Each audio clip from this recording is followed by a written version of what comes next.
Will, can you hear me? Yes, ma'am. All right. Mike, go ahead. Hey, LeBron, if we could just zoom out and put this year and kind of last year into context and what this journey was like and sort of how tonight was a culmination of how this season went, if you agree with that.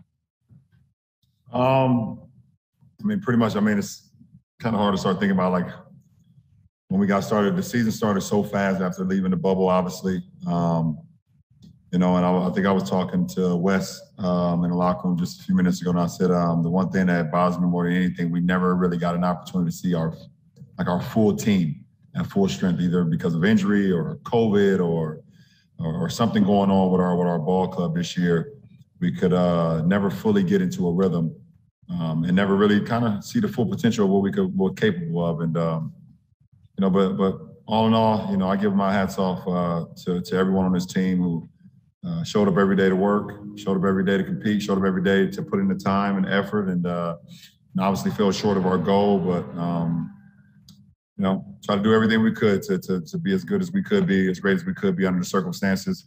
And also give also want to, you know, shout out Phoenix too, Monty Williams, Book, and that team. They were excellent throughout the series, all of them. So much respect. And how did you come through all of this physically, I guess, from the ankle injury on, and what can the offseason, having an actual full offseason, do for you at this stage of your career? Well, it's going to be it's going to work wonders for me, obviously. You know, obviously during the season, I don't talk about rest. I don't even like to put my mind and frame into that.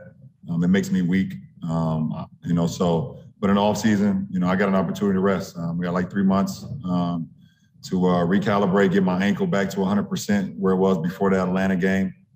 And, you know, that's the most important thing for me. Everything else feels extremely well. You know, my ankle was the only thing that was kind of bothering me. Well, obviously bothered me in the later stage of the season, and never fully got back to before the injury. But, you know, happy I was able to, you know, just go out there and at least try to help our team win. Dave? Ron, I know a lot of times we ask you about the things you accomplished in your career. You say when it's all over, you'll go back and look at it with Maverick and some wine. But this is the first time you didn't make it out of the first round, and it also ends the final streak for you. Can you look back at that run at all and put it in the context in terms of everything that you sacrificed and everything you did to be able to do that over this last decade and a half? What's the final streak? What is it, 9? Nah, you know, I tore my groin my first year with the Lakers. We didn't make it. But every time you made the postseason, you made the finals. Well, I mean, listen, it doesn't. Every season, like I tell you guys all throughout the season, every season is different. Every challenge is different, and to be able to put myself where I can even have accomplishments, you know, to either be broken or to be able to continue it. It's all through the grace of the man above, and me just trying to put a lot of hard work in. My teammates having great coaching staffs, things of that nature. So, you know, records are, if there's a record or if it's not, they're always meant to be broken. So, in that fashion, you know, it doesn't matter to me as far as, you know, not making it out of the first round. What matters to me is getting this team back healthy. You know, me not being able to be at my full strength throughout this series, you know, that's my main focus. But, you know, time to you know, readjust and think about what the offseason has in store. Dan? LeBron, this is a really big picture question. I apologize in advance. It's been like, what, I think like 18 months since like the world sort of stopped when the shutdown first happened a year and a half ago or whatever. I think probably once you came back to basketball, everything kind of has been condensed into one. What's it been like being a basketball player in this environment this year, mentally, to the testing, the restrictions on the road? I mean, this is hopefully a once in a lifetime experience. What will you take from it? Well, if you just, I mean, I think I always think about just from the moment we entered the bubble to now today. It's been draining, mentally, physically, spiritually, emotionally draining.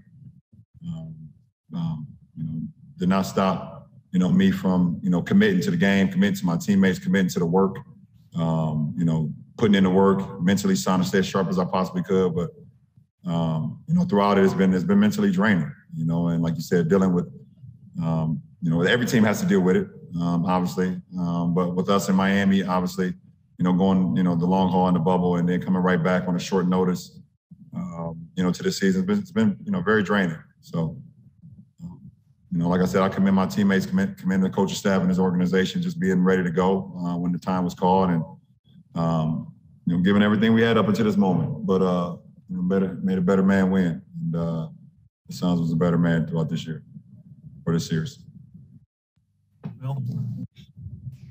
LeBron, I know this is all really fresh, but last offseason, Rob was really aggressive and made a lot of changes, or brought in a lot of new faces to a team that had won the championship. This team obviously didn't have the same success, but like you said, didn't have a chance to see what it would look like at full strength in this environment. Do you feel like this team deserves another shot in some form? This supporting cast around you and AD, or do you think that there will be or should be larger changes like there were a year ago? Well, I think Rob has done such a great job of constructing this team over the last few years that he will continue to do that. I will have some input. He always asks for my input. As AD's input. But at the end of the day, we want to continue to get better. I trust Rob. Trust Kurt. Trust everyone upstairs that does their diligence and our coaching staff and things of that nature. So. Obviously, number one thing for us is getting AD healthy. That's number one. It doesn't matter what changes we make. We get big fella healthy, and he's back to what he was before the injury.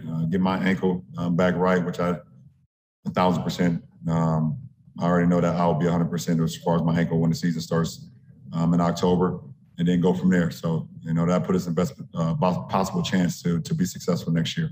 But like I said, Rob will do his due diligence and construct this team to where it needs to be to compete for a championship once again.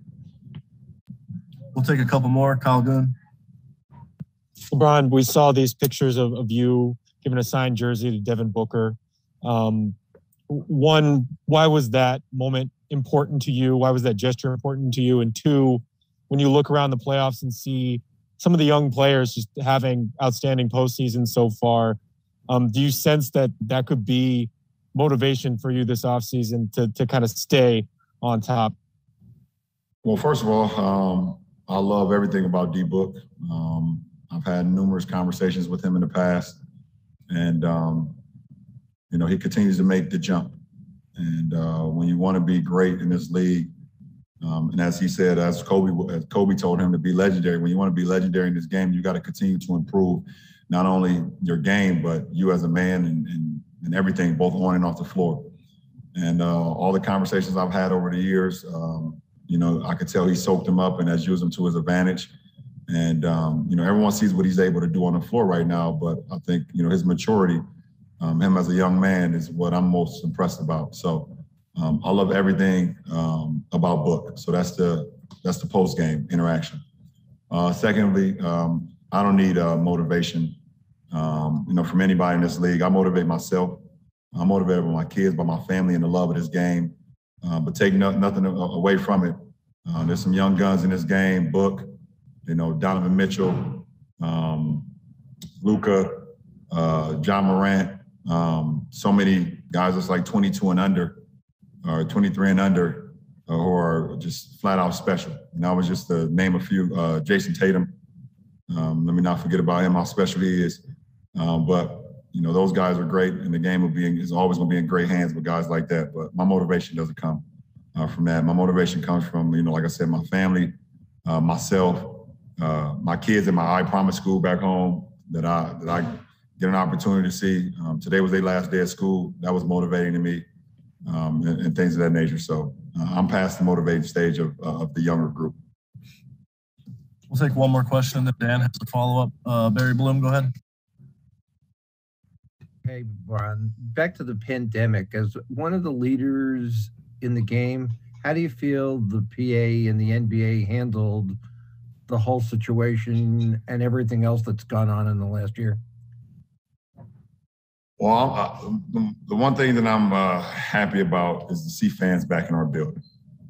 That is the number one thing. I'm extremely excited about that and happy about that, to see fans. Obviously, we know we had a couple instances over the last couple weeks, over the last week, with some fans taking it a little bit too extra. But at the end of the day, fans being back in the building is a beautiful thing to see.